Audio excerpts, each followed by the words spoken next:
Muy bien, pues estamos transmitiendo a Facebook. Bienvenidos los que ya se integraron a la sala de Zoom y bienvenidos el público que nos acompaña aquí de manera presencial. Entonces, como saben ustedes, lo anunciamos, el día de hoy tenemos una actividad híbrida. Bienvenidos todos. Bueno, pues esto es un miércoles más del Centro Astronómico Clavios de la Ibero y en conjunto con el Centro de Exploración y Pensamiento Crítico que hoy nos abren las puertas de su casa, pues estamos aquí en las instalaciones del CEX, muy contentos y le damos también la bienvenida a nuestro expositor de hoy, Rodrigo Sandoval. Bienvenido, Rodrigo. Como es costumbre, bueno, vamos a apagar los micrófonos en Zoom y después de la presentación vamos a dar la oportunidad a una sesión de preguntas y comentarios. Y antes de iniciar la presentación de Rodrigo, pues como es costumbre también, Gerardo nos va a leer una semblanza académica de nuestro invitado. Bueno, buenas noches a todo el mundo. No sé a quién les estoy hablando. No sé si piensan ustedes igual que yo. De la tecnología no vino a hacer las vidas más fáciles, sino más complicadas. Pero bueno, tenemos la oportunidad de estar aquí presentes y quienes nos ven desde las plataformas, pues también están virtualmente con nosotros, aunque fue complicado conectar a todo el mundo, pero ya estamos al parecer. Y bueno, Rodrigo, bienvenido, muchas gracias por haber aceptado la invitación a esta conferencia. Y para que todo el mundo conozcamos un poquito mejor quién nos va a hablar esta noche, voy a leer una semblanza curricular. Rodrigo Sandoval Orozco estudió física en la Facultad de Ciencias de la UNAM, está terminando su maestría en astrofísica y si todo sale bien, en febrero empieza el doctorado. Ambos a cargo de la doctora Celia Escamilla Rivera del Instituto de Ciencias Nucleares de la UNAM. Se dedica a la investigación en las áreas de astrofísica y objetos extremos como cuasares y especialmente a la cosmología. Ha publicado algunos artículos, todos ellos sobre la temática de la atención de Hubble y soluciones especiales a esta, que justamente fueron los trabajos centrales de su tesis de licenciatura y de maestría. Actualmente está trabajando con una teoría extendida de la gravedad con Jackson Levy Said de la Universidad de Malta. Rodrigo, pues muchas gracias por estar con nosotros. Estamos atentos a escucharles y si por permiso al final le vamos a interrogar. Muy bien. Bueno, gracias. Yo creo que nada más quisiera saber yo antes que nada cuál es mi rango para mandar un DFP. No sé si por aquí me ven todavía. Ahí ya no te ves.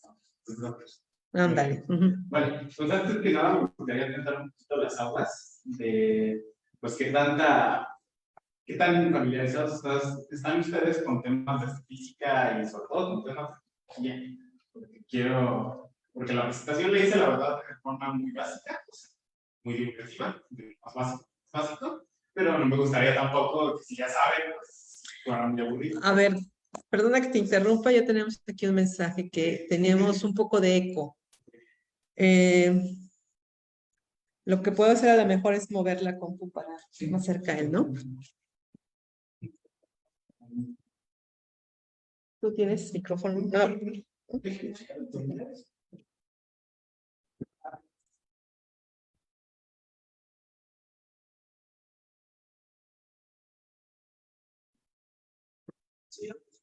Pero en su video porque si le vamos a estamos resolviendo el sonido, nada más.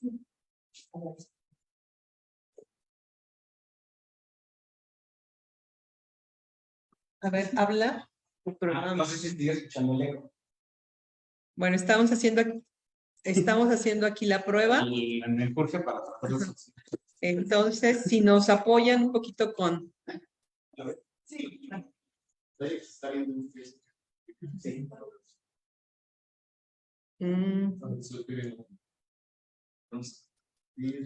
Aquí la cámara. Pero lo tengo anclado, en fin, bueno, a ver. Nada más déjame ver qué nos dicen por aquí del sonido. Estamos hablando, entonces, por favor, si nos... Sobre todo, habla tú. Ajá, sobre todo, habla tú. Pues que nos digan si se solucionó el eco ya o si... Por favor. Sí, es que yo estoy cerca del micrófono de la compu, mucho mejor, pero ¿se escucha bien o todavía tenemos problemas? Ya mejoró, los escucho bien, dice Miguel. Ajá. Si hablan cerca, se oye bien. Cuando se oye lejos, se baja. Entonces, es el cerca. Sí. Y la imagen que yo les que es el tono. Pero tengo anclado esto. No sé. No sé. Bueno, a ver, habla. ¿Se me escucha bien? Por favor. Bueno, mientras tanto, si quieren para aprovechar. Entonces, creo que hay gente que no sabe. Perfecto. Entonces, está bien. Falta bueno, es que la plática estaba preparada justo para dar una introducción muy grande a todo lo que hacemos en cosmología, entonces creo que es un buen público. Para que en Facebook se vea, no sé qué tenemos que hacer porque,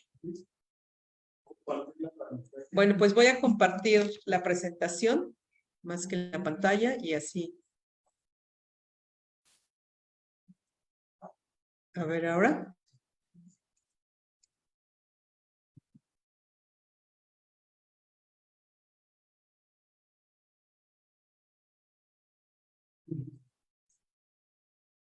No sé qué hice ahora porque ya desaparece todo. Está.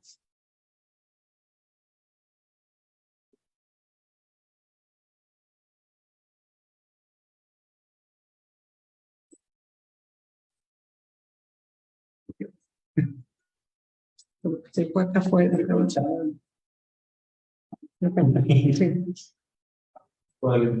¿No? Pues Pregunta para aprovechar el tiempo. Hace tiempo creo que leí o escuché que ¿Ya está? Ok. espacio, ¿sí? Un objeto que emitía sonidos que para que nos escucharan si hay seres por allá, ¿no? Por otro lado. Pero ahorita comentaba el compañero y le digo, ¿qué tipo de sonido se puede propagar en el espacio? Me dice, no, porque no hay anuncios, porque no hay esto. Entonces, ¿cómo es que se vio ese objeto? O algo así como, no sé, la verdad que invito, pero yo recuerdo que hace años ustedes son jóvenes, pero nosotros ya como más de 50 años, creo que en algún momento por eso, no lo recuerdan ustedes. Pues con efectos no hay eco, no se puede emitir sonido, entonces no se envía el motor de los cohetes y todo eso que sucede con ese ruido. El asunto es que fundamentalmente el sonido no se puede transmitir, porque es una onda que necesita un medio mecánico, ¿no? O sea, necesita aire. Si no hay aire, pues no transmite sonido. O sea, si hay proyectos de búsqueda de vida extraterrestre, el más serio que yo conozco se llama SETI, que es Self for Extraterrestrial no sé qué, y se dedica a buscar, pero es el espectro electromagnético, luz, no el sonido. Y eso es una diferencia fundamental, porque es luz, o sea, es una onda que es electromagnética, no requiere un medio. Pero de sonido, buscar Sí, hay una película que se llama unas matenotas así que registraba, no sé qué. Claro, pero al final de cuentas era luz. Porque al final de cuentas, le dan una onda. Vamos a empezar y es bien claro. vamos a hacer una cosa. Te vas a sentar aquí y controlan las dos compu. Nada más entonces déjame darle acceso a la otra compu para que... Sí.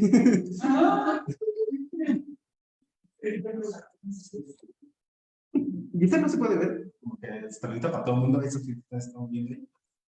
No entiendo. Comunicación, nada más déjame aquí. Entonces tengo que estar hablando aquí. De hecho, dame un segundo para que no... No, ya está. Entonces, si quieres, compartimos la presentación. Sí. Tal cual. Bueno, ya se fue esta chica, iba a decir. Tenemos que compartir acá. Compartir. Acá está.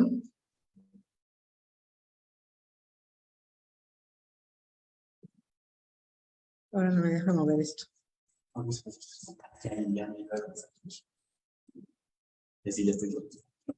El asunto es que como se pone esto en completo, para ver quién está entrando no nos deja. Y eso es lo que...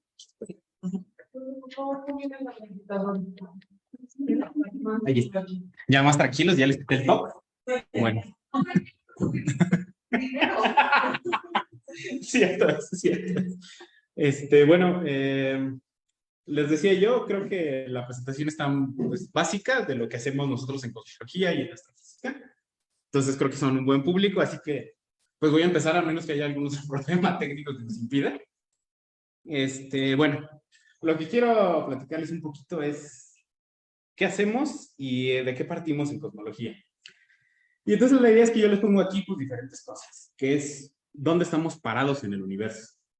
Y pues vamos a empezar con la escala local. Yo les puse aquí en la diapositiva, en la parte superior izquierda, pues dónde estamos ahorita, que estamos pues muy cerquita del Metro Barranca del Muerto, y creo que cualquier persona que no esté tan despistada puede identificar que estamos en el país de México, que estamos en la Tierra, y si se asomaron en el telescopio de acá abajo los que están en presencial, vieron parte del sistema solar, que es Saturno, y si se fijaron hacia el horizonte, también se ve Júpiter, se ven, creo que son las dos estrellas más brillantes ahorita en el firmamento. Entonces eso quiere decir que estamos parados también en un sistema solar, y que a su vez ese sistema solar está parado en una aglomeración de estrellas que le conocemos como galaxia, que estamos situados precisamente, por si no lo sabían, esto es estructura astronómica, estamos en el brazo, creemos que estamos en el brazo de Sagitario, esto todavía es un tema de debate, porque no estamos muy seguros cuántos brazos tiene la Vía Láctea, ni los hemos caracterizado totalmente. Van a ver que no es trivial observar este tipo de cosas tan cercanas.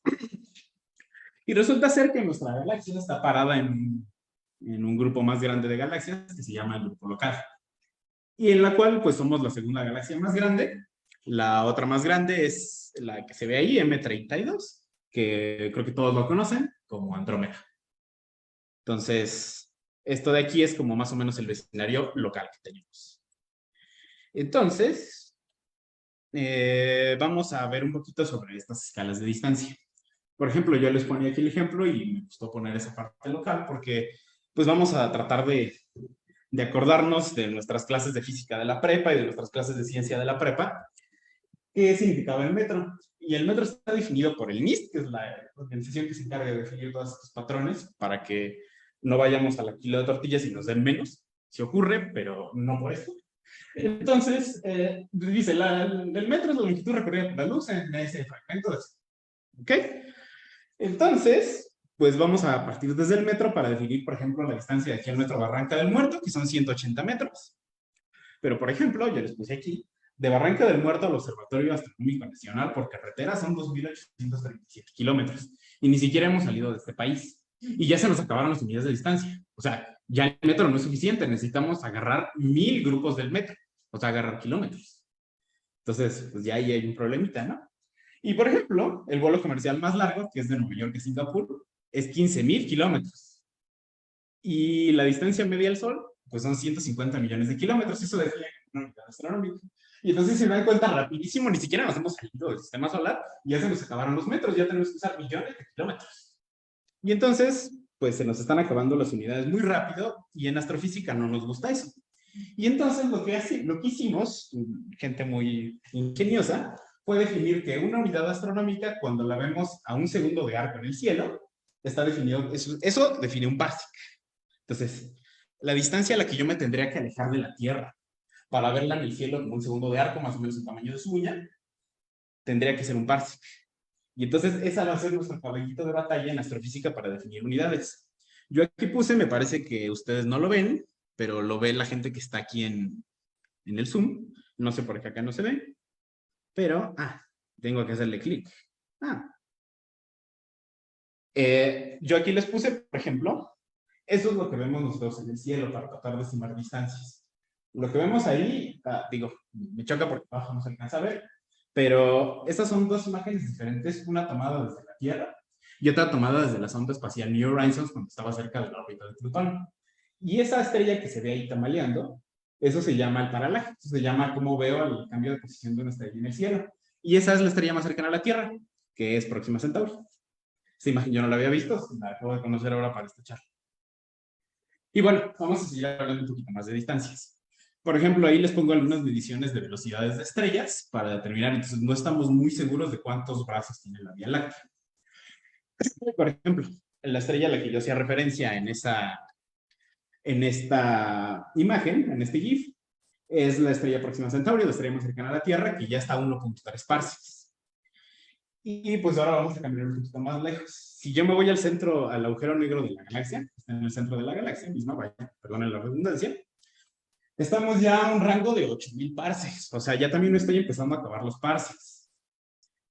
Y la distancia a la Gran Nube de Magallanes, que es la galaxia satélite más grande que tenemos, que es el atmósfero del grupo local, estamos a 50 kiloparsecs, o sea, 5000 de esas unidades astronómicas.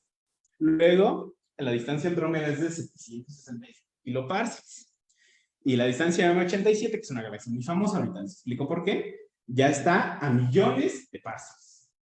Entonces, resulta ser que a los cosmólogos se nos acaban las unidades de medida, y además resulta que esas unidades de medida empiezan a depender de un modelo cosmológico. Al ratito lo vamos a ver. Y entonces a nosotros de repente se nos hace cansino y se nos hace aburrido hablar de distancia. Si ustedes se meten a los artículos de divulgación que hay en Wikipedia, que hay en donde ustedes les van a hablar, sí, tantos años luz, tantos parsecs. Pero eso depende de un modelo cosmológico. Entonces lo que nos gusta a nosotros es decir, bueno, voy a hablar más bien del corrimiento al rojo. Y ahorita les voy a hablar un poquito más del corrimiento al rojo. Pero, entonces, yo les quería mostrar esto para que entiendan que las distancias no son triviales y que a veces empiezan a ser inútiles a la hora de que uno está moviendo cada vez más lejos. M87 es muy famosa porque ustedes estoy seguro que han visto esas dos imágenes que son las sombras de los agujeros negros, respectivamente del M87 asterisco, se hace referencia a la sombra del agujero negro central del M87. Y la del Sagitario asterisco Sagitario es una constelación, creo que todos la conocen porque es zodiacal. Es la zona donde está el centro de la galaxia. Y el agujero negro del centro de la galaxia también fue fotografiado y es esa imagen que aparece ahí. Y digo nada más como dato curioso, yo les hacía referencia al Observatorio Astronómico Nacional porque acabo de ir y tomé esa foto, esta foto es mía, donde esa manchita que se observa aquí, digo con el mouse aquí se ve. Y para los que están presencialmente, no se alcanza a ver, pero es esta manchita de aquí. Esta manchita de aquí es de los pocos objetos extragalácticos que podemos ver, que es Andrómeda. Entonces es muy impresionante porque pues, a veces simple vista.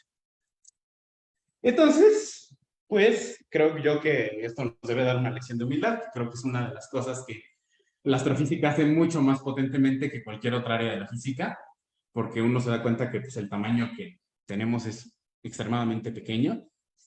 Y digo, aquí les pongo esto porque justamente eso es lo que pasa en nuestras observaciones del universo. Nosotros empezamos a dejar de ver objetos tan brillantes, planetas que ustedes ya vieron aquí abajo, empezamos a dejar de ver cosas tan brillantes como Andrómeda, y resulta ser que lo demás yo ya no lo veo en luz visible. Empiezo a ver las cosas enrojecidas. ¿Y qué es más o menos esta imagen de Lapos? Que no sé si ustedes ven qué es el Lapos, que no se alcanza a ver, pero es el Astronomy Photo of the Day, la foto de astronomía del día, que publica la NASA siempre, y la 16 de marzo de 2022 me gustó mucho porque es más o menos donde estamos parados. Y como hacia lugares más lejanos ya empiezo a ver las cosas rojas hasta que llega un momento donde se diluye y empiezo a ver una cosa que es muy característica de la cosmología, de la que vamos a hablar más adelante. Entonces, el terreno de la cosmología, nada más un poquito más. Esta imagen de aquí negra es un diagrama del grupo cosmológico más cercano que tenemos. Esto de aquí es como el gran grupo local, que está considerado por el supercúmulo local, y lo más cercano que tenemos es el supercúmulo de Virgo. O sea, estos ya son grupos, cada puntito blanco que ustedes ven es una galaxia nada más. Entonces, pues eso es más o menos la vecindad en la que estamos. Y si pudiéramos alejarnos más, veríamos la figura blanca de aquí al lado, que es la estructura a gran escala del universo. Y pues más o menos cada puntito de allí ya ni siquiera es una galaxia, cada puntito de allí es un cúmulo. O sea, es un grupo grande de galaxias. Y lo que me gusta mucho de esta imagen es que si ustedes ven la parte roja, esas son simulaciones cosmológicas que hacemos con el modelo cosmológico estándar. Y la parte de arriba en azul son observaciones que vemos. Y entonces parece ser que las simulaciones están reproduciendo muy bien lo que observamos en la realidad. Y si se fijan ustedes, digo, ahí sí está representado con distancia, pero si ustedes se fijan en el eje X, bueno, el eje inclinado que está aquí, para los que están especiales, y para los que están en línea acá. Esta cosa de aquí, si se dan cuenta, ya ni siquiera está hablando de distancia, está hablando de corrimientos al rojo. Porque es una distancia tan grande que está hablando de corrimientos al rojo. Esto es corrimiento al rojo. Ahorita les voy a explicar un poquito más de qué es el corrimiento rojo, pero quiero que entiendan que cosmología a veces es tonto hablar incluso ya de distancias. Nos gusta más hablar de corrimientos a rojo. Y esta imagen de aquí, de Tully y colaboradores, pues es el supercúmulo local en el que estamos parados, que se llama supercúmulo de Laniakea, que significa en el lenguaje hawaiano paraíso inconmensurable. Digo, eso es más de cultura general. ¿Cómo se llama? ¿Perdón? Laniakea. Laniakea. Significa en hawaiano paraíso inconmensurable y es el supercúmulo local en el que vivimos. Paraíso inconmensurable. Muchas gracias. Muchas galaxias, exactamente. Y entonces, pues antes de seguir hablando, digo, yo les pongo esas imágenes para que entiendan que en la cosmología nos preocupan las cosas macro, las cosas muy, muy macro. No me interesa tanto lo que pasa en el Sol, sino las cosas que pasan a nivel de galaxias, de grupos de galaxias. Y entonces resulta ser que para eso necesitamos la física básica, que es la gravedad. Y entonces vamos a hablar un poquito de qué se hacía antes de que viniera Einstein, que es la parte de la relatividad. Creo que todos conocen esa expresión de ahí arriba, que es la expresión de la fuerza de gravedad de Newton, que depende de las masas y del radio al cuadrado, inversamente. O sea, mientras más me alejo de un objeto, la fuerza decae. Entonces, pues resulta ser que esta gravedad newtoniana es extremadamente útil. Nos lo enseñan desde la prepa, desde la primaria, diría yo. Nos dicen, sí, las cosas caen con la misma aceleración, todas las implicaciones que tiene la descripción esta de la gravedad, que hizo uno de los científicos más brillantes de la historia, por cierto, Newton, porque además fue capaz de desarrollar sus propias matemáticas, cosa que no hizo Einstein, como vamos a ver ahorita. Y yo les pongo aquí el ejemplo, la gravedad newtoniana sirve hasta para lanzar naves espaciales. O sea, es extremadamente potente. Pero sí tiene dos problemas graves. Si nosotros agarramos y hacemos que la masa grande, supongamos el Sol y la Tierra, la masa grande representa al Sol. Si decimos, voy a quitar al Sol de repente por arte de magia, significa que la fuerza inmediatamente es cero y que por lo tanto en la Tierra vamos a sentir los efectos instantáneamente. Y esto es raro, porque siempre nos han dicho que no hay nada que baje más rápido que la velocidad de la luz. Y entonces ya ahí hay una incompatibilidad con la relatividad especial. Y además tenemos otro problema, que es la órbita de Mercurio. Resulta ser que esta gravedad no describe muy bien un fenómeno que ocurre en la órbita de Mercurio que se llama la precesión, que es que la órbita de Mercurio está saliéndose, girando, digamos, su eje está girando. Ahorita les voy a presentar una imagen alrededor del Sol. Y para eso, pues tenemos que regresar a todas las cosas un poquito más básicas y ahorita sí requiero la participación un poquito del público. ¿Cómo se les ocurre medir la distancia entre el punto A y B? Es algo elemental que hemos hecho desde chiquitos. Estoy seguro que ustedes se lo saben y ahorita que se los presente van a decir, ah, pues sí, ¿verdad? Es muy fácil. Pues resulta ser que la distancia entre dos puntos la medimos usualmente como el teorema de Pitágoras. ¿Qué es esta cosa? A cuadrada más B cuadrada es igual a C cuadrada. Estoy seguro que se acuerdan de esto. Bueno, esto es el teorema de Pitágoras. Entonces, si yo tengo formas de medir una distancia, pues la distancia entre dos puntos es simplemente el teorema de Pitágoras. Esa de ahí es una simplificación en casos muy especiales de algo que creo que la gente del Zoom no va a poder ver. Se borraron todas las ecuaciones, pero bueno. Entonces, esta cosa de aquí que yo les estoy poniendo, esto es el lenguaje en álgebra diferencial de generalizar. Simplemente es cómo mido la distancia entre dos puntos con el teorema. Y resulta ser que a esta cosa yo le puedo asociar esto. Es una expresión matemática que se ve muy apantallante, pero es simplemente una matriz de identidad que nos contiene la información del teorema de Pitágoras. Y esto de aquí es fundamental de la teoría general de la relatividad, que es el tensor métrico. Nos dice, lo único que nos está diciendo es cómo mides la distancia entre los puntos. ¿Y por qué es importantísimo esto y por qué necesitamos usar esta codificación de la información y no el teorema de Pitágoras? Porque ¿qué pasa si yo estoy pintando un esfero? Pues ya no puedo medir las cosas con teorema de Pitágoras porque los ángulos de un triángulo pues, son más grandes. Entonces necesito una geometría más potente. Pero resulta ser que sí puedo usar geometría diferencial y puedo expresarlo así. Y entonces este tensor métrico es totalmente análogo a este, pero para una superficie un esfero. Por ejemplo. O descrito en un esfero. Y entonces resulta ser que, por ejemplo, aquí estoy codificando el tensor métrico de 2 dimensiones. Aquí estoy en 3 dimensiones. Resulta que en relatividad necesito 3 dimensiones espaciales y una temporal. Pero todo esto se les ocurrió a gente muy brillante, probablemente de la gente más brillante que ha existido en toda la historia. Sobre todo, si ustedes tienen curiosidad, lean la historia de Élie Cartan. Élie Cartan fue un matemático francés muy importante para el desarrollo de la relatividad general.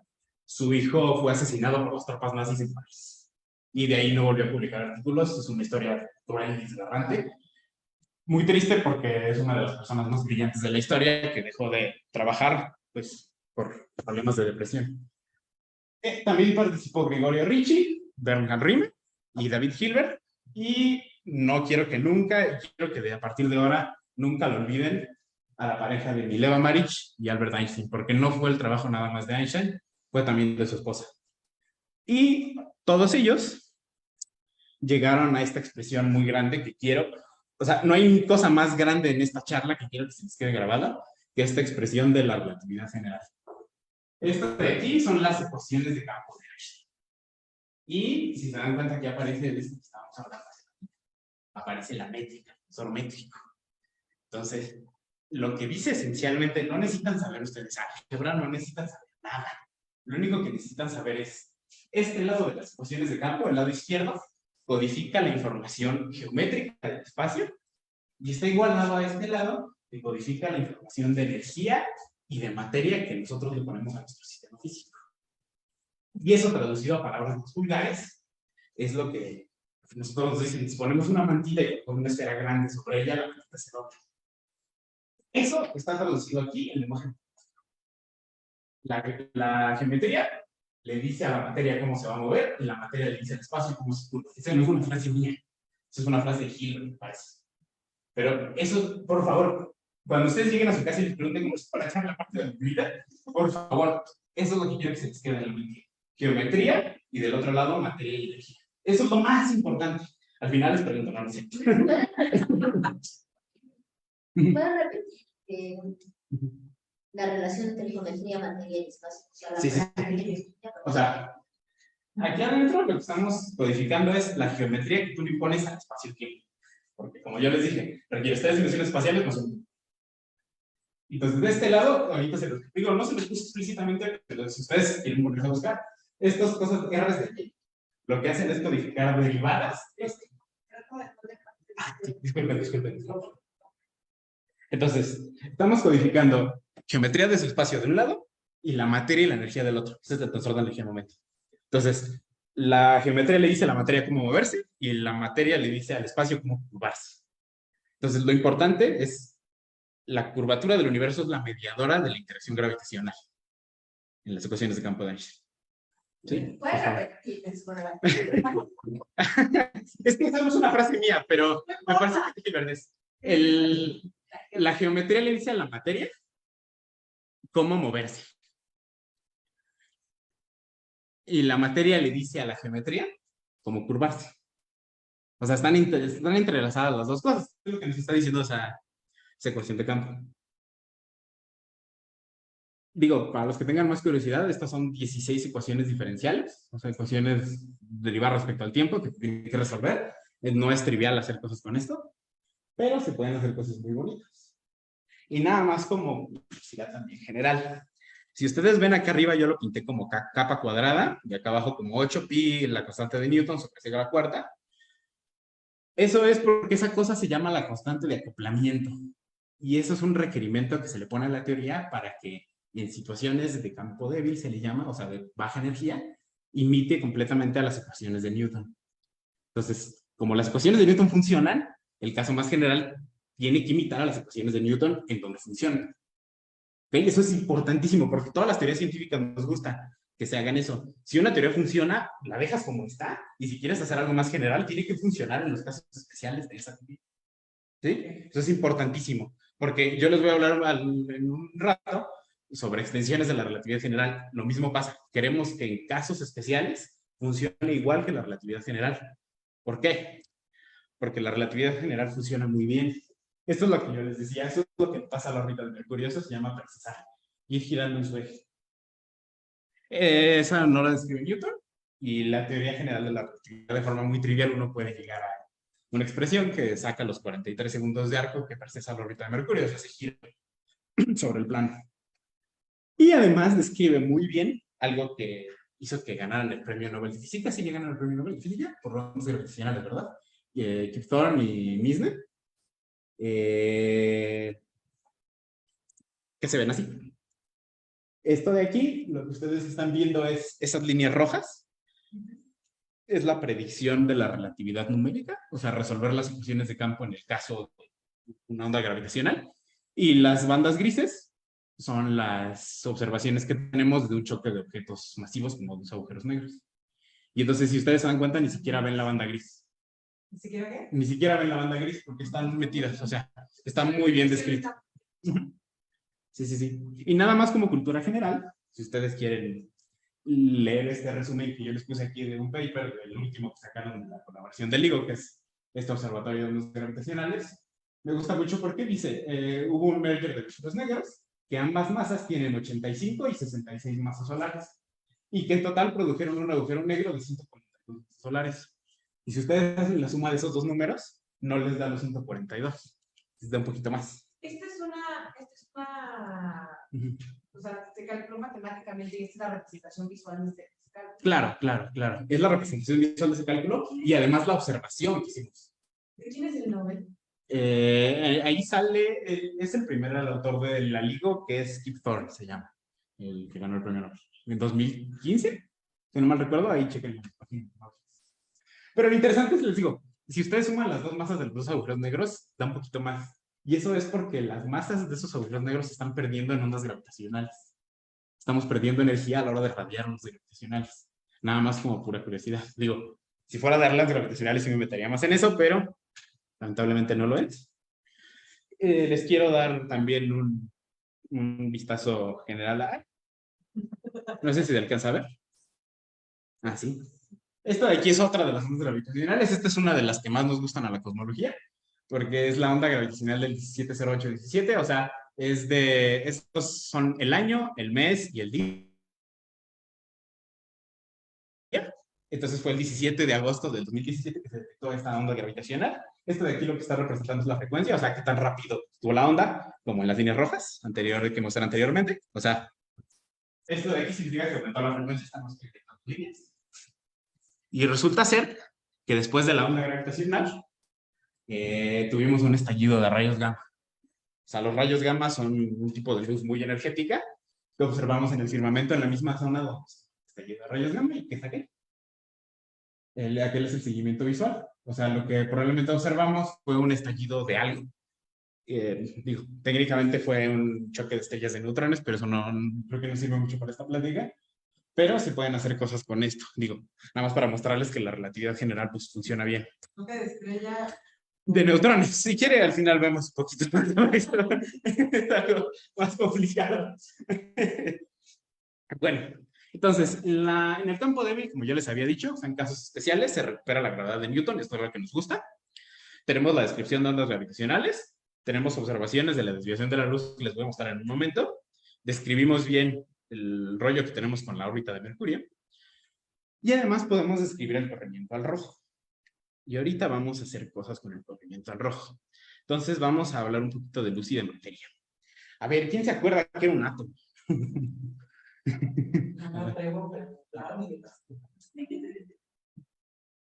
No, pues por mí tienes 10. Sí, sí, sí, exactamente, ¿no? Bueno, pensábamos que era indivisible, ¿no? Claro. Hasta que ya no. Exactamente. Exacto. Ahora, el asunto es, un átomo de hidrógeno está compuesto esencialmente por protones y un electrón. Un protón y un electrón. ¿Va? Y resulta ser que esa cosa, digo nada más como pura curiosidad justamente para ese tipo de comentarios, un electrón no está descrito como una bolita que le está dando vueltas al núcleo. Si eso pasara, el electrón se cae al núcleo y no tenemos materia en el universo y no funciona nada. Dime, dime. Claro, claro.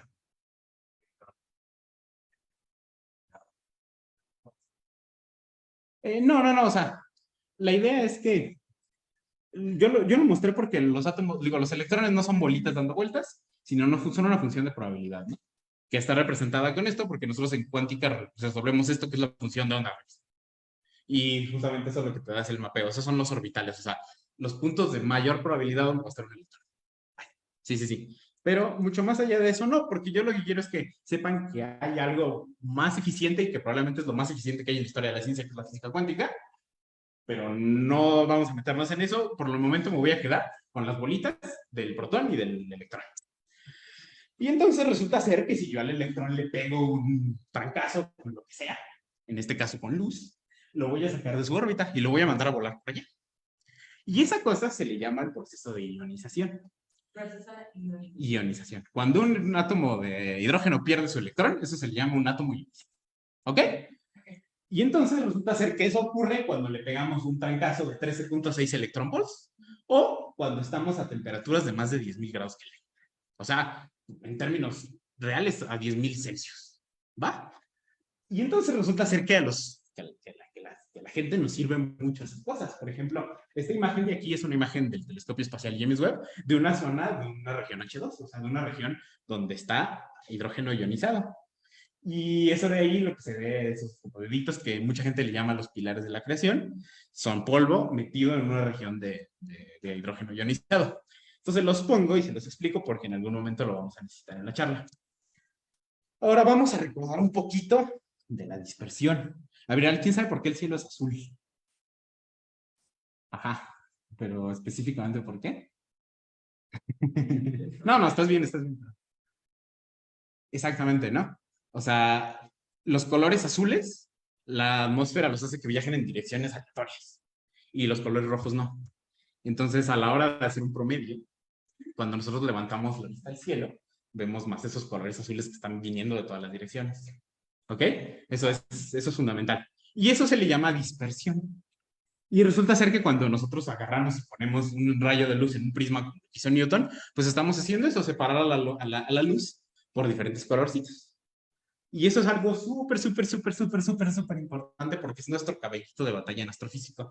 Nosotros nada más tomando fotos no podemos hacer gran cosa. Necesitamos estudiar las propiedades de la luz. ¿Y qué es lo que hacemos? Separar la luz que nos viene de esos objetos astronómicos por sus colores. Y justamente por eso es que le pongo esta foto del SDSS, de una persona trabajando en un observatorio altamente especializado, donde con estas fibras ópticas lo que hacemos es analizar cada colorcito de la luz en su componente. ¿Y por qué nos sirve eso? Porque resulta ser que, si ustedes saben, el espectro electromagnético, o sea, la luz, no solamente está compuesta de los colores que vemos, sino de una gran cantidad de cosas, y que eso está caracterizado, cada color, por su longitud de onda. Entonces resulta ser que lo que nosotros los seres humanos vemos, pues nada más esa bandita ahí del arcoíris, y que curiosamente es una zona donde la atmósfera es totalmente transparente, ¿no?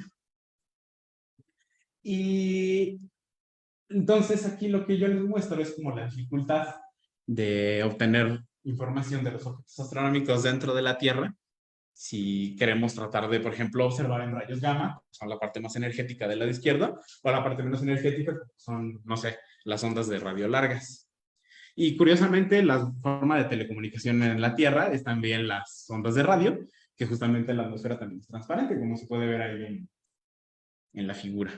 Entonces resulta ser que pues, para nosotros es difícil, y lo que hacemos simplemente es sacar naves al espacio para que puedan observar las zonas que no están de la Tierra. Y bueno, a ver, vamos a hablar un poquito de emisión y de absorción. Entonces, recordemos el átomo con la bolita, ya no me interesan los orbitales.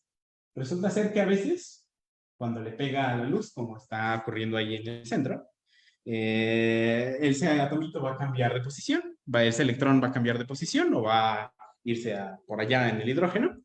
Y resulta ser que lo que nosotros recibimos en la Tierra son expresiones de ese proceso de el electrón recibe energía y la emite en otra dirección o la emite con otro color. Y lo que nosotros observamos son estas cosas de aquí, que son los espectros. Que lo que estamos codificando en el eje X, que es lo que no me gusta de esta imagen, pero creo que era la más clara que tenía. Lo que estamos codificando en el eje X es el color de la luz, la longitud de onda, y en el eje Y, pues simplemente la intensidad de la luz. Y entonces resulta ser que cuando nosotros hacemos ese tipo de análisis, pues llegamos a esto, que es que nosotros estamos viendo que los objetos se están viendo más rojos cuando uno los compara con lo que veríamos en un laboratorio. Entonces, si nosotros sabemos muy bien que el hidrógeno emite tal longitud de onda, tal color, pues resulta ser que yo lo estoy viendo más rojo en los objetos astronómicos. Y esa es una gran pregunta. ¿Por qué? ¿No? Entonces yo aquí les pongo, por ejemplo, esta es una imagen que es muy bonita. Esta es una imagen del campo profundo del JW, del James Webb, donde los objetos, incluso aquí tramposamente, los colorean de color rojito, porque justamente es lo que estamos viendo. Estamos viendo que objetos más chiquitos y más lejanos se ven de color rojo. Y exacto, esa me pareció una excelente pregunta. ¿Por qué? Entonces, ahora sí, vamos a hablar un poco de cosmología.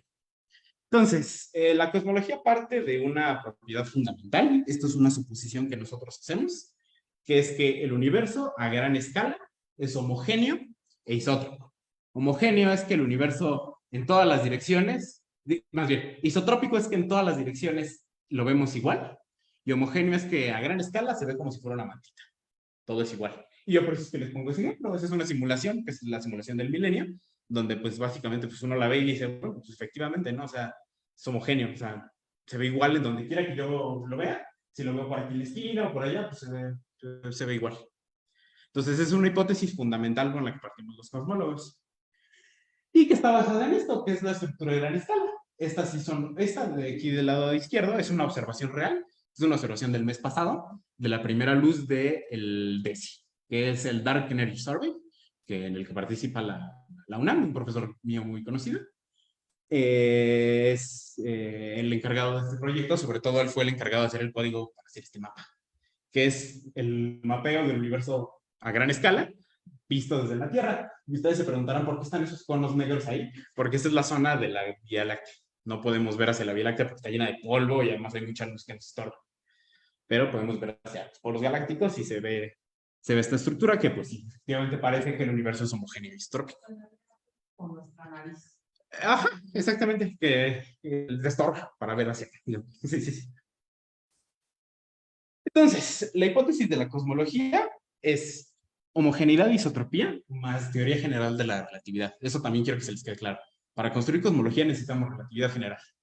¿Y cómo le hacemos? Oh, pues resulta que otra vez voy a regresar a un tensor métrico. Digo, no me voy a meter en muchos detalles, pero resulta ser que la métrica que nos describe la cosmología es esa expresión de ahí, a la cual llegaron estos 4 caballeros con solamente, pues dicen las malas lenguas, con solamente meses de diferencia. O sea, primero llegó Alexander Friedman, luego llegó George Lemaitre, y al final Robertson y Nelson Walker fueron los encargados de presentar esta como una solución analítica a las ecuaciones de campo de Einstein. Y entonces, pues resulta ser que este es nuestro caballito de batalla en cosmología. Con este vamos a hacer todo lo que hacemos. Y entonces, por ahí esto ocurrió en 1930, y paralelamente a esto, Edwin Hubble y Milton Humason, que por cierto, si ustedes saben la historia, Milton Humason es el que hizo toda la chamba esta, y era un arriero de mulas. Él nunca tuvo educación, pero pese a esto hizo un aporte gigantesco a la ciencia, junto con Edwin Hubble en el telescopio de 100 pulgadas del Monte Wilson. Entonces, me preguntaba aquí la compañera, ¿por qué ocurre este corrimiento al rojo? Entonces lo que dijo Edwin Hubble es, bueno, voy a tratar de asociárselo eso a una cosa muy conocida que es el efecto Doppler. Y creo que el efecto Doppler lo más común es que uno lo piense como las ambulancias, ¿no? Una ambulancia cuando se va alejando de ti se escucha más grave y cuando se está acercando se escucha más agudo. Y eso es porque hay un cambio en la frecuencia o se está cortando la longitud de onda. Entonces lo que dijo Edwin Hubble es, bueno, ¿por qué no asociamos este corrimiento al rojo a que las cosas se están alejando de nosotros? Y basándose en el trabajo de Henrietta Leavitt, exacto, en el trabajo de Henrietta Leavitt, que por cierto es una de las científicas más importantes de toda la historia, y eso es algo que me molesta mucho. Si ustedes checan el paper original de Hubble, Hubble le dice, sí, por el trabajo de aquella señora que no sé cómo se llama. Es Henrietta Leavitt y tuvo un paper y es una de las cosas más importantes de toda la historia de la astrofísica. Sin ella no podríamos medir como medimos. Resulta ser que entonces Hubble, basándose en la relación de Henrietta Leavitt, que digo, si hay tiempo al final se los explico, encontró esta relación, que es que Hubble lo que dijo, bueno, voy a medir la velocidad a la que se alejan de mí las galaxias, aprovechando el corrimiento al rojo, y voy a medirle su distancia de alguna forma. Y lo que hizo fue encontrar un parámetro cosmológico muy importante, que es la constante de Hubble, que es la que nos dice qué tan rápido se expande el universo a día de hoy. ¿Ok? Eso es muy, muy, muy, muy, muy importante. Yo del lado derecho les pongo una gráfica ya mucho más reciente, donde se ve clarito este simbolito que es, aquí está, H0, esa es la constante de Hubble, y que más o menos ahorita la tenemos medida como en 70 y algo. Y esta es una imagen reciente de lo mismo que hizo Hubble en aquella época. Y entonces, resulta ser que, regresando un poquito a la parte de la geometría del universo, ustedes han de haber recordado, en la métrica yo les puse el parámetro A, que es una cosa que en topología es fundamental. Es una pregunta de ingreso al doctorado. Ahí se escuchan mis traumas de ahora que hice la entrevista. Te preguntan qué es el factor de escala. Y pues uno tiene que contestar, el factor de escala lo que nos mide es el tamaño relativo del universo hacia el pasado respecto al día de hoy, ¿no? Y entonces, este es un parámetro súper importante porque resulta ser que si uno hace las acucias matemáticas, uno llega a que el factor de escala está relacionado con el corrimiento al rojo Z, como 1 entre 1 más Z. Y entonces, resulta ser que si yo tengo una forma de medir el corrimiento al rojo, estoy diciendo que estoy midiendo también un universo más temprano. Estoy midiendo un universo más chiquito. ¿Por qué? Porque la luz se tarda en llegar a nosotros. La luz viaja a una velocidad finita, viaja a 300.000 kilómetros por segundo. Entonces, la luz que fue emitida de galaxias muy lejanas, pues se tardó en llegar a nosotros. Y significa que fue emitida cuando el universo era más chiquito, si es que el universo se está expandiendo, ¿no? Y entonces, resulta ser que uno ya tiene una relación entre una observable directa de los objetos cosmológicos, como es el corrimiento al rojo, y toda la matemática pesada que uno hace con las ecuaciones de campo de Einstein. ¿Qué es lo que estamos viendo en esa figurita? Pues esencialmente lo que les estoy diciendo. Como el universo parece que se está expandiendo, pues la luz también está ensanchándose y es lo que está haciendo que nos llegue más roja a nosotros. Entonces, ¿por qué ocurre el corrimiento al rojo cosmológico? Por eso, porque el universo se está expandiendo. Entonces, resulta ser que uno de las personas también muy brillantes de este área, que es George Gamow, agarró y dijo, bueno, si es cierto que el universo se está expandiendo, debería haber algún momento en la historia del universo donde la temperatura fue de más de 10.000 grados Kelvin. Y por lo tanto el hidrógeno debería estar ionizado. Y entonces yo, más allá de esa temperatura, no podría ver el universo. Es como la última barrera física en la que puedo ver. Y resulta ser que él predijo, hizo sus cálculos, publica un artículo muy, muy, muy, muy bonito en el 39, donde habla sobre esto, sobre esos cálculos, sobre la idea que él tiene por el trabajo de Hubble y por el trabajo de Lemaitre. Y él le dice, bueno, vamos a suponer que yo lo que debo de ver en el universo es una última barrera donde voy a ver luz y de ahí ya no voy a ver nada. Y resulta ser que Arno Penzias y Robert Wilson estaban tonteando en los laboratorios de Bell en Estados Unidos, apuntaron un observatorio de microondas hacia el cielo y se dieron cuenta que de todas las direcciones del cielo venía una onda muy tenue de microondas y ellos se quedaron así como de ¿qué demonios es esto? Y ellos telefonearon y resulta ser que le hablan a Gamow de ¿sabes qué? Ya te encontraron el fondo de microondas antes que tú. Y pues Gamow se quedó así, no puede ser, me ganaron el Nobel. Y pues sí, porque Arno Penzias y Wilson ganaron el Nobel y Pebbles no, digo, y Gamow no, pero bueno, así son las cosas, ¿no? Entonces resulta ser que sí, que efectivamente nosotros vemos, la última cosa que podemos ver del universo hacia el pasado es el fondo de microondas. Y estoy seguro que ustedes han visto esta imagen en algún momento. Y es simplemente un mapeo de la temperatura. Y que esencialmente es como eso que está allá. O sea, la Tierra la veo en otra proyección. Bueno, lo mismo, estoy viendo el cielo en una proyección igualadita. Que no sé cómo se llama, la verdad. Bueno, ¿por qué ya no puedo ver cuando se ioniza? Es que esta cosa se llama la superficie de la última distracción. Me gustaría... ¿Puedo usar los pulmones? ¿Rápido? Sí, claro. Resulta ser que lo que yo le decía es, tengo mis satélites y tengo mi central, ¿no? Entonces, si yo tengo una temperatura muy grande, este electrón se va a freír espárragos. Y entonces tengo luz que está viajando en el universo temprano. Y lo que está haciendo esa luz es como empujar a la materia y la materia está repitiéndola. Y entonces es como un estira y afloje. Y hay un chiste que tenemos los físicos que es que toda la física se regresa a ser un oscilador armónico. Entonces, básicamente lo que está ocurriendo en el universo temprano es, tengo luz que está choque, todos los átomos del universo temprano, que aún está muy caliente. Y en el momento en el que el universo se enfría, porque es expresión, pues entonces toda esa luz viene hacia nosotros. Pero antes de eso, como la materia nos está chocando con todos los átomos, no nos llevamos. Como searchlight, que es lo más lejos. Es lo más que puedo ver con, no sé, con ondas electromagnéticas. Sí, lo más lejos que puedo ver. Y entonces, resulta ser que a mí no me interesa tanto, a mí no me interesa tanto ver este mapita nada más y decir, ay, qué bonito está, y qué bonito es el satélite Planck, sino me interesa más saber su comportamiento estadístico. El ejemplo más claro, y que yo ayer en la cabeza me estuve dando vueltas y vueltas, ¿qué ejemplo les puedo poner a las personas para que entiendan esto? Es, por ejemplo, el comportamiento estadístico de las poblaciones. O sea, no me interesa describir en un momento dado si una persona nació y se murió, sino me interesa saber el comportamiento global de las personas.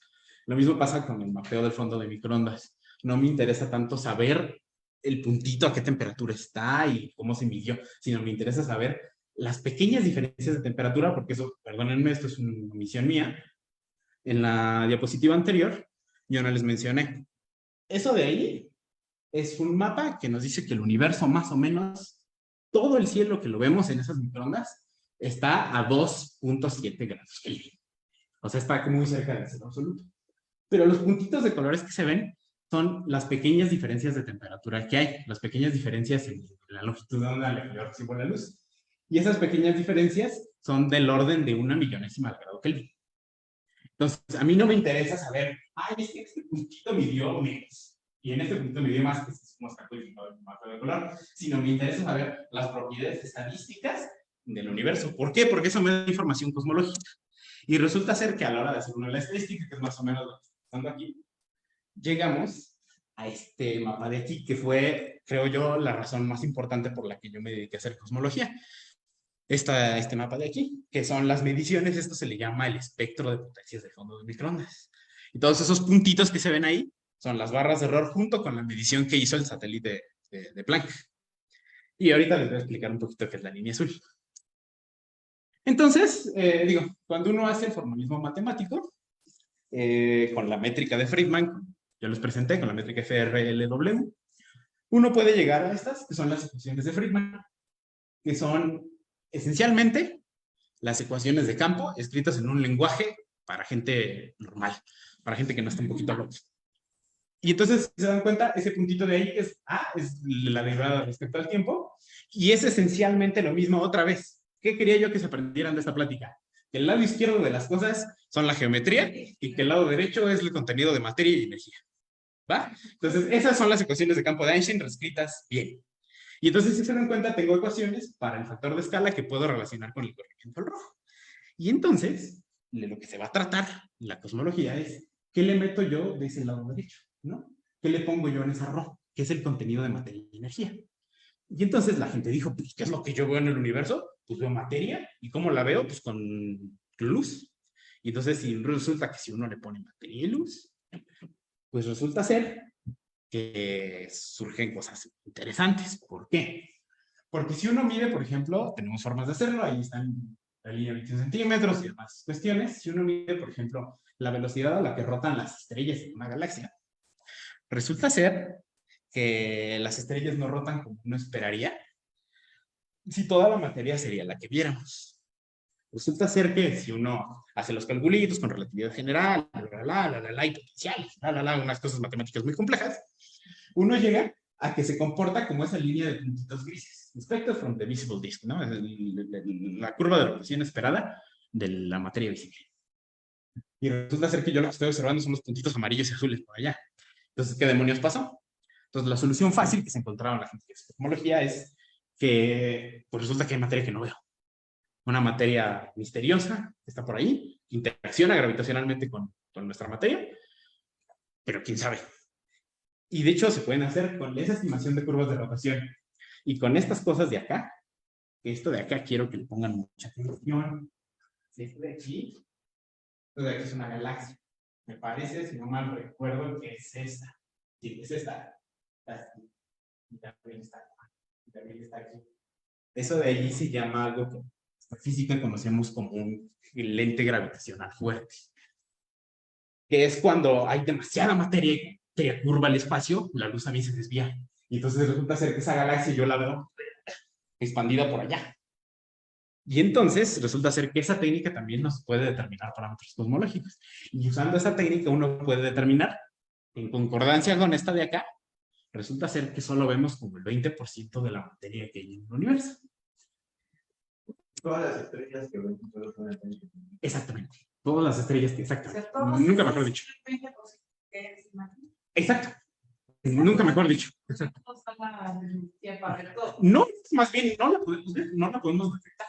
¿Y por qué? Esa es una pregunta que nos hace mucha gente. ¿Por qué? O sea, ¿cuál es la limitante? Pues es que literalmente no se puede ver. O sea, es una materia que interactúa y que está ahí, pero no podemos verla.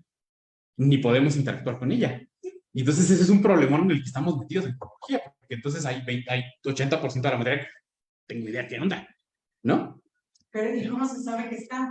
Por eso. Por lo que vemos, la curvita. Exactamente, o sea, si no hubiera tanta materia, no se curvaría con esa magnitud, sino con otra. O sea, uno puede hacer los cálculos. 80% de la materia no la está pasando ahí, ¿no? Y ahorita, espérense, eso no más rápido, espérense. ¿A qué escala es? O sea, No. escala saliendo, o sea, si viaje, o sea... No, esto es...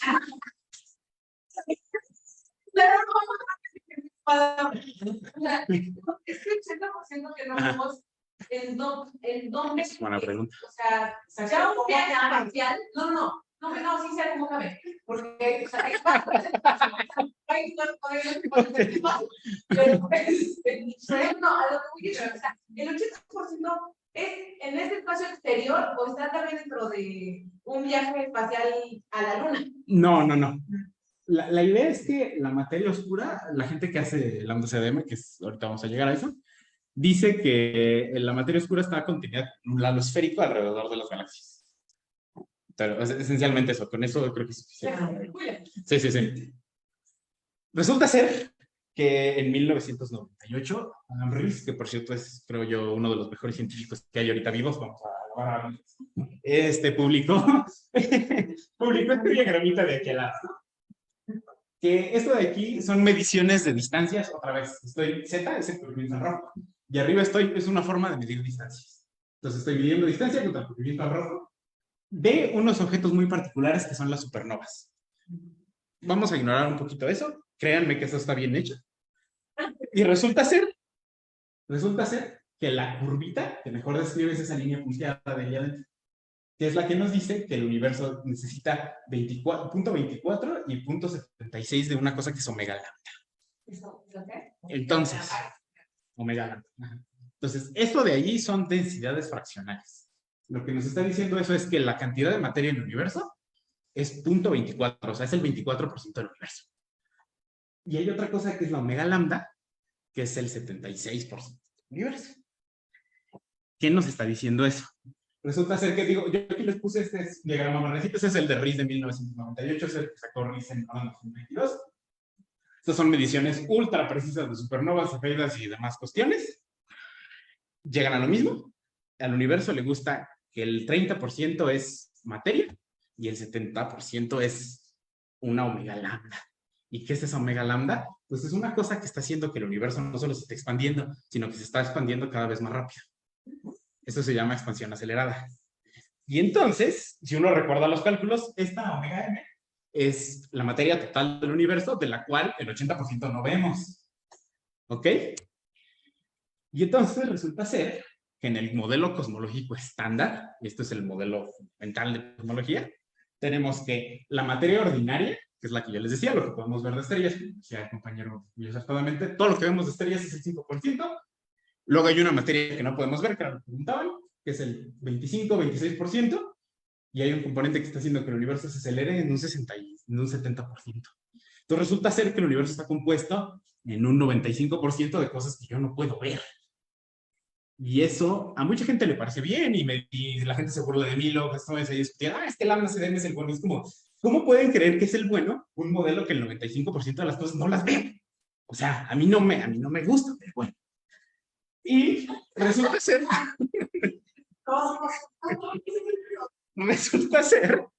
que la línea negra que cruza el diagrama de Riess 2022 Y la línea azul de la calibración de Planck de 2018, pues es eso, lo que traza el modelo cosmológico estándar.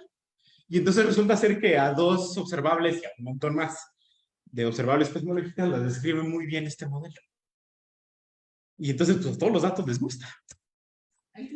Lo que ustedes van a ver a la hora de leer papers de cosmología es este tipo de ovalitos.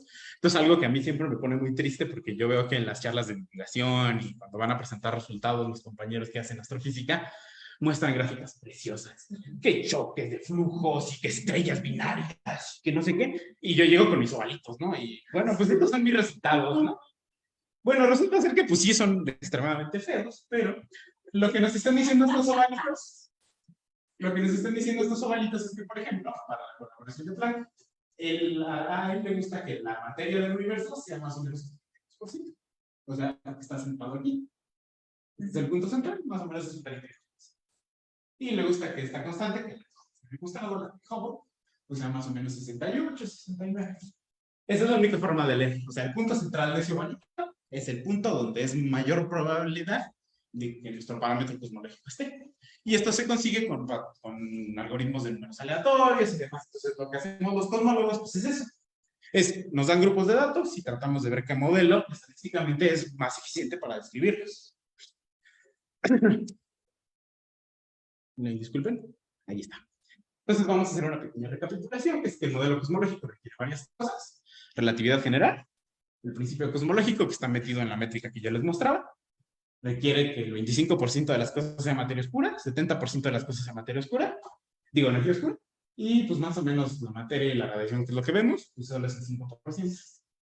¿Ok? Y digo, aquí está.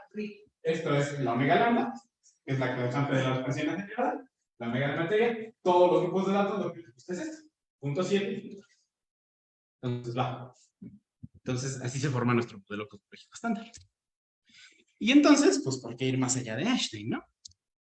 Pues resulta ser que hay algo que me gusta mucho, que es mostrar siempre estas imágenes. No sé si ustedes sepan, pero esta imagen de aquí a la izquierda es de cómo le hacen para tomarle rayos X a los bebés. A mí me fascina, porque como siempre se están moviendo, los tienen que inmovilizar así con un tubo. Ay, no es cierto. Sí. Así les toman rayos X. Y entonces yo les pongo esa imagen. Sí, es como un tubito para que no se les pueda mover. Y entonces algo que a mí me gusta mucho es que cuando uno observa el fondo de microondas, lo que está viendo es un universo más chiquito, que para ser precisos es 1089 veces más chiquito que el universo de hoy. Y entonces estamos viendo un universo bebé. Está metido en el... Y resulta ser que podemos medirle el código genético, podemos medirle el peso, la altura, podemos hacerle un tamizaje y decir va a tener esta y esta y esta y esta y esta enfermedad. Y podemos hacer algunas cosas y podemos decir, bueno, por sus discos de cartílago, por ejemplo, en las rodillas, estimo que el bebé va a medir tanto. Y resulta ser que esa es la gran ventaja en cosmología, que nosotros no nada más vemos el universo temprano, sino también lo vemos a día de hoy. Y entonces ver como un universo más moderno. No sé, señor Rey, creció de ser este bebé. Y entonces podemos ver, por ejemplo, grupos de galaxias y podemos hacer estadística con eso y podemos hacer datos con eso y podemos verlo. Entonces estamos viendo dos universos, uno grande y uno chiquito. Pues resulta ser que midiendo el universo grande y el chiquito, la constante que midió Hubble en las mediciones modernas, pues no está midiendo lo mismo. Y eso nos preocupa. ¿Por qué? Porque si ustedes miden pi mide lo mismo con el método que ustedes quieran, mide 3.1415, bla, bla, bla, bla, bla, bla, y H0 no está midiendo lo mismo. Con las dos técnicas de ver el universo bebé y de ver el universo grande. Y eso a los cosmólogos no nos gusta. Y este es un problema fundamental en el que estamos metidos en cosmología y que probablemente es el problema más importante del paradigma físico, creo yo, en el momento, que es la tensión de Hubble. Medido, este es el paper de Planck, y este es el de Gris. Medido con dos técnicas, el universo mayor y el universo bebé, no está midiendo una constante que debería de medir lo mismo, no está midiendo igual. Uno lo estima como en 67 años. ¿Qué es la constante de Hubble? De Hubble. Y uno lo está midiendo en 76. Y resulta ser que cuando uno hace las correcciones con el nuevo estudio espacial que le tiene que dar, entonces eso todavía no es un problema. Es un problema. Y entonces, pues ya, soluciones hay un montón, pero bueno. Resulta ser que también tenemos otro problema. ¿Qué significa eso? ¿Esto? No, lo anterior. Ajá. Porque la privada Sí, una constante fundamental, digo. ¿Cómo entendemos esta? Se dan cuenta, tiene unidades raras. Ajá. Kilómetros por segundo por megapascals. ¿Sabes qué es un millón de pascals? Entonces, yo la forma en la que tengo por entenderlo, creo que no es la más cercana. Pero nosotros lo que uno tiene que entender es que si tú te alejas un megaparsec de mí, o sea, si te vas por allá, tú te vas a empezar a alejar de mí a 70 kilómetros por segundo. Entonces, lo que nos está midiendo es el ritmo de expansión del universo. ¿Va? Ajá. Y entonces, ajá, exacto. Entonces, yo me gustaría que este ritmo de expansión fuera el mismo medido donde sea. Y no. Resulta ser que el universo temprano no les gusta, las observaciones están midiendo un valor más bajo. Es lo mismo que se hace de la expansión acelerada. Sí, sí, o sea, esto nos cuantifica el ritmo de expansión. O sea, la constante. ¿Por qué la constante no es constante? No, o sea, esta debe de ser constante por el universo. Por eso es que me choca que no sea la misma. O sea, es también un problema. ¿Es culpable de que la constante No. es constante? No, o sea, el ritmo de, o sea, la expansión acelerada lo que nos está cuantificando es cómo cambia el tamaño del universo. Entonces, cada vez está siendo más grande, pero más rápido. Exacto. Pero donde yo estoy parado, que es H0, o sea, en el universo actual, en este momento, ¿cuánto mide la aceleración del universo? Mide H0. ¿Va? O sea, yo sé que la historia del universo se ha empezado a acelerar, pero la medición instantánea en este momento, en el punto de tiempo, es H0. ¿Va? Y nos choca que porque la podemos inferir desde el universo temprano no es lo mismo. Entonces, por eso es el problema. Sí, que en dos condiciones diferentes se comportan de la misma manera. Exacto. Y que debería de ser lo mismo. Exactamente. Exactamente. Y entonces, pues es que muchos físicos lo que pensamos es, tenemos ya el problema aquel, tenemos este, pues probablemente seamos nueva física, ¿no? Es un capricho. Lo puedo pensar así, pero... Ahora, hay otro problemilla que creo que este es más para que lo piensen. No les quiero dar tan fácil la respuesta. Pero... Porque es tan fácil hasta ahorita. Acuérdense, en los puntitos amarillos es cuando la temperatura está a 2 Kelvin.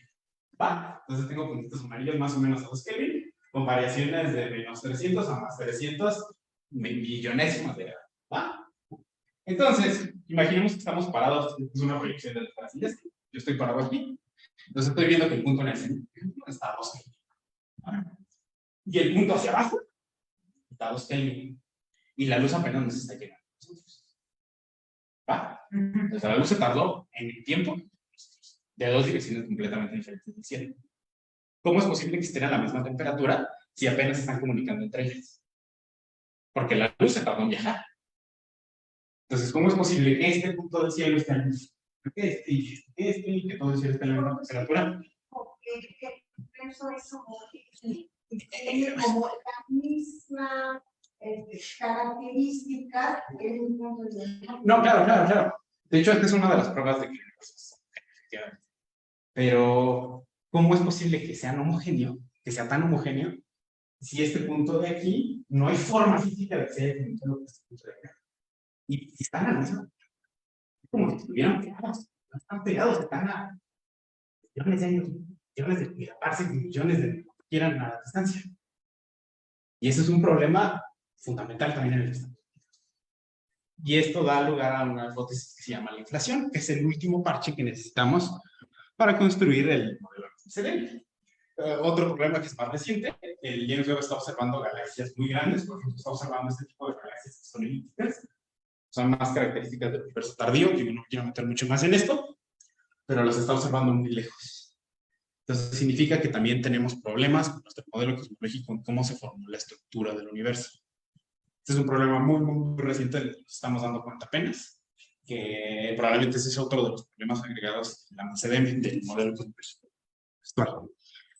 Entonces, vamos a hacer una recapitulación, que por cierto me van a escuchar hablar de esa verborrea, es lambda CDM, yo me refiero al modelo lambda cold dark matter, que es modelo de la expansión acelerada, más materia oscura fría, que es el paradigma en el que estamos. Entonces, necesitamos materia oscura, problema de la física cosmológica, problema de la tensión de H0, problema de formación de estructura, problema de horizonte y polo magnético, que están metidos todos en el problema del que comentábamos ahorita de estoy viendo dos puntos a la misma temperatura. Y entonces resulta ser que no toda la gente está activa. Hay gente que está trabajando muy arduamente y de forma muy bonita, gente muy inteligente trabajando en la cosa de los aceleradores de partículas para tratar de encontrarnos al menos candidatos a materia oscura. Y digo, yo del lado derecho, yo no soy experto en eso, pero están más o menos lo que dice el LHC, que es lo que estamos buscando ahorita. Están buscando diferentes tipos de partículas elementales que sean candidatos a ser lo que vemos como materia oscura. Por ejemplo, ahí están los WIMPs, que son partículas que viajan muy rápida y son muy calientes, y digo, demás objetos que son candidatos a ser materia oscura. Hay gente que está buscando eso, yo no.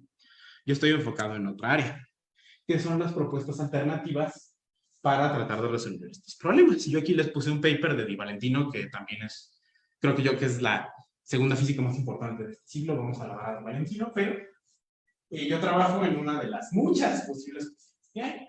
Yo trabajo específicamente en esta, que es la 10.2, que están en Zoom. La de Gravity Theory FDT. Que de las que les voy a platicar nada más una pequeñita introducción, porque me di cuenta que es algo extremadamente difícil de hacer divulgación de eso, pero bueno, vamos a tratar de hacerlo. Entonces, ¿por qué buscamos propuestas alternativas? Bueno, porque no esperamos que la relatividad general sea la descripción última de la gravedad. O sea, si el universo estuvo siendo más pequeño, debe llegar un momento donde el universo es de comportamiento cuántico porque es muy chiquito. Entonces necesitamos una gravedad cuántica, sin duda. Entonces nadie espera que la relatividad general sea la descripción última. Bueno, hay gente que se dedica a ignorar los problemas y dice como el modelo lambda CDM y todo lo que hacemos en cosmología estándar funciona, vamos a seguir haciendo eso, ¿no? ¿Cuál es el problema? Y digo, pues está padre, pero creo que está medio chafa, pero bueno. Y bueno, la idea es que también necesitamos que estos nuevos modelos que propongamos pues cubran los datos cosmológicos que describe bien el modelo básico. Y entonces vamos a medir nada más un poquito de lo que yo hago. ¿Cómo le hace una hormiguita para una esfera? Traje una pelota. ¿Cómo le hace una hormiguita a una chinchorita que está bien buena? ¿Cómo le hace una chinche para convencer a sus chinches terraplanistas de que la pelota en la que está parada no es plana, sino es curva? Y la respuesta es hacer esto. Lo que debe hacer la chinche es pararse en polvo en un lugar de la esfera y empezar a moverse y llevar con ella una asta bandera. Digamos, muy patriota ella, lleva esta bandera, pregona el nacionalismo de su país, digamos, toda la esferita y regresa al mismo lugar. Y lo que va a encontrar la chinche, la hormiga, lo que quiera, es que la asta bandera va a regresar con una dirección diferente. Y esa cosa de ahí es esencialmente lo que nosotros en física hacemos, que conocemos como transporte paralelo, para construir los tensores R que les traen las ecuaciones de campo de la izquierda. Y entonces, esta es la forma matemática formal de construir la noción de la curvatura del espacio-tiempo.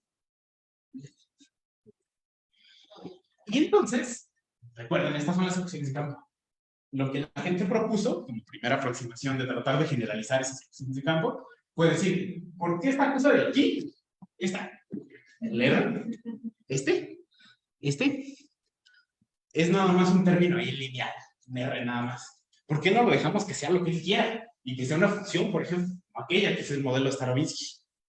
Y resulta ser que haciendo eso, uno ya recupera las curvas de rotación de las galaxias sin necesidad de invocar una materia oscura. Y eso está padrísimo, porque entonces ya nos quitamos la necesidad de que el 80% de la materia que conocemos pues, no está, ¿no? Sino que más bien lo que pasa es que la materia que conocemos se comunica de una forma distinta a lo que dicen las ecuaciones de campo de Einstein. La otra opción que yo hago, que me voy a especializar probablemente, es, pues voy a olvidar por un momento de esta construcción del tensor de Riemann, que es forma de construir la curvatura, y me voy a poner a hacer cosas con la torsión, que es, bueno, ahora la chinche está en un espacio que es como un cilindro que está torcido, como una tubería así, a la que le dieron vueltas, y cómo le hace la chinche para convencer a sus otras chinches de que está en un espacio torcido. Ah, pues bueno, va y hace una trayectoria, y se va a dar cuenta que la trayectoria, en vez de ser cerrada, pues le va a sobrar un pedacito, ¿no? Y eso es lo que codificas de forma formal, de manera matemática, la torsión. Y resulta ser que todavía hay gente más loca que yo, que hace cosas con esto que se llama el tensor de nanometricidad, que es que la chinche, a la hora de ir transportando su asta bandera, se va a dar cuenta que en el espacio en el que vive el asta bandera no siempre mide lo mismo, que se va variando su altura. Y pues entonces la chinche se va a quedar así como, ¿qué demonios hago, no? Pero se puede hacer cosas con otras interacciones gravitacionales que dependan de la torsión y de la nanometricidad. Porque, por ejemplo, necesitan la cinta de Mobius, que sale todo regresa. Pues lo que va a regresar es como volteado. Y sí, la cinta de Mobius me parece, hice el cálculo alguna vez, sí tiene curvatura, pero es un caso, es que esa es una superficie cerrada, ¿no? Topológicamente, digo, estas son cosas ya de matemáticos, pero sí. O sea, lo que va a hacer la chincha es irse de un lado y va a regresar del otro, ¿no? Y va a decir, ¡ah, qué demonios!, ¿no? Sí, digo, pues pueden hacer cosas en ese espacio, no nos sirve para describir la gravedad, pero se puede, ¿no? O sea, y digo, el área de trabajo en la que yo hago cosas es el universo con torsión, que se le conoce como gravedad teleparalela, por matemáticas. ¿Gravedad qué? Teleparalela. Es un término ahí medio que depende de unas cosas de las que se construye, que son invariantes respecto a Lorentz. No me voy a meter en esa verborrea ahorita. Lo que les quiero nada más mostrar es que, ¿qué conseguimos con esto? Tiene ventajas en términos de que reduce la tensión de Hubble. Da una explicación geométrica a la constante cosmológica. O sea, la expansión hacia la del universo, en vez de ser un fluido raro, misterioso, que aparece ahí por necesidad de los datos, simplemente cuando uno mete la torsión a las ecuaciones de campo, lo que nos dicen, pues por la cuestión de cómo el universo se tuerce, el universo tiene que expandir aceleradamente. Y entonces aceleradamente. Y entonces ya no necesito fluidos misteriosos. Y resulta ser que estos son cálculos muy recientes, de 2018, él mencionó con quien está trabajando, que es Jackson Levy. Jackson Levy hizo este cálculo con FDT, que es una de las teorías de paralela de la torsión. Resulta ser que cuando uno hace la torsión, ya recupera curvas de rotación sin necesidad de invocar materia oscura. Y entonces, pues, estoy resolviendo varios problemas que la relatividad general tiene. Para que lo de la materia oscura. Pues, No, es que el asunto es que Seguro que no nos importa tanto. porque No. lo podemos ver. Sí, o sea, más bien estoy sustituyendo la necesidad de usar materia oscura por un efecto geométrico. O sea, más bien la materia tiene forma de comunicarse diferente a la relatividad general. Ya no necesito materia oscura. Bueno, ¿y por qué no hacer esto? ¿Cuáles son las desventajas? Es indistinguible de la relatividad general, no hay forma de medir la torsión. Todos los efectos los voy a ver lo mismo. Y es una teoría matemáticamente más pesada. Digo, aquí ya no se los puse, pero si lo hubieran visto luego de entrada, las ecuaciones de campo son horribles. Y que además tenemos un problema de la degeneración, que cada quien propone los modelos que quiere y a ver si jala, ¿no? Y pues eso no nos gusta. Digo, aquí les puse un ejemplito de todas, porque esto ya es un diagrama más general, de todas las gravedades extendidas que se pueden hacer, con todas las argucias matemáticas. Yo trabajo que es la teleparalela equivalente, que es hacer gravedad que es totalmente equivalente a las ecuaciones de campo de Einstein, pero con torsión. Se pueden hacer las degeneraciones que ustedes quieran mayor. Y bueno, las conclusiones, y quiero que se queden con esto, además de geometría, es que pues faltan muchísimas cosas, ¿sí? Y bueno, que el lambda CDM funciona bien, funciona muy bonito, pero que no está libre de problemas, que pues, soluciones hay muchas, por si alguien se quiere dedicar a esto en algún momento. Y que pues mientras no haya nada mejor, pues lo más probable es que todos vamos a seguir usando el modelo estándar, pero tiene sus peros, ¿no? Entonces, creo yo que eso es lo esencial que quería yo que entendieran de lo que hago, de lo que hacemos la tecnología. Así que, bueno, muchas gracias por escucharme.